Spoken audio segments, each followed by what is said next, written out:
Public Enterprises Minister Pravin Gordhan will appear before Parliament's Standing Committee on Public Accounts today. He's expected to shed light on former Eskom CEO André Ruyter's allegations of corruption at the embattled utility. It's understood that Gordhan was made aware of the involvement of high-ranking politicians in the sabotage at the SOE, but it remains unknown whether he informed President Cyril Ramaphosa. The minister was scheduled to appear alongside the Eskom Board last week, but he was in China at the time. Let's take you live to Cape Town this morning and to Newzroom Afrika's Athi Mtongana, who's tracking this story for us. I think the big thing from this, the big issue from this appearance before Scopa, Athi, good morning, is whether Pravin Gordhan did indeed inform President Cyril Ramaphosa of what he knew about corruption at Eskom. Well, Michelle, you'll recall even from the interview that the Minister of Public Enterprises, Pravin Gordhan, had on Newzroom Afrika with our colleague Gavin Whittles, talking about the discussions that unfolded between him and the then CEO of the ailing power utility, André Ruyter, about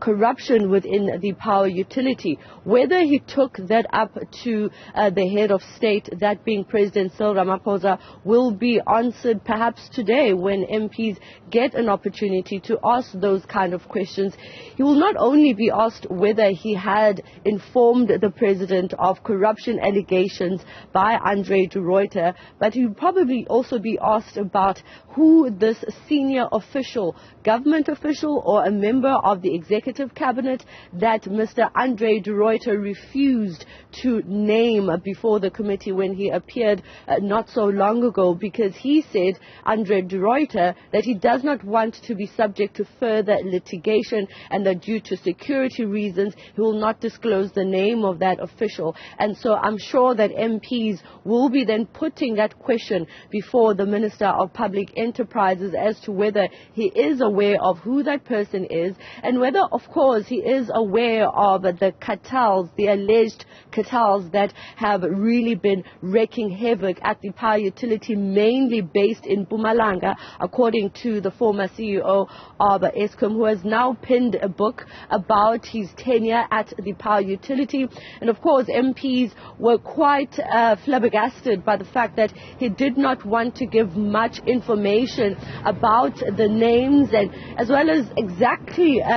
who is benefiting from the corruption schemes within the power utility, but also, really condemning Ruyter for going on a public platform, on a TV interview, to then go and make these accusations and allegations. But when it came to him giving evidence and oral testimony, if you may, before Parliament so that it can be recorded in this legislature, they are saying that it was really uncalled for him not to give that kind of information, which they needed as members of Parliament to hold the, of course, the power utility accountable and to ensure that they are playing their oversight role as members of the Standing Committee on Public Accounts. So all those questions that he failed to respond to, we're hoping that members of the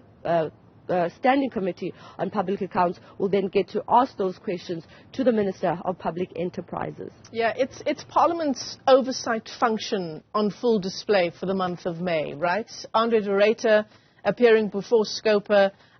just earlier this year, and then we had the SIU, the Hawks, we had the SAPS, we've got the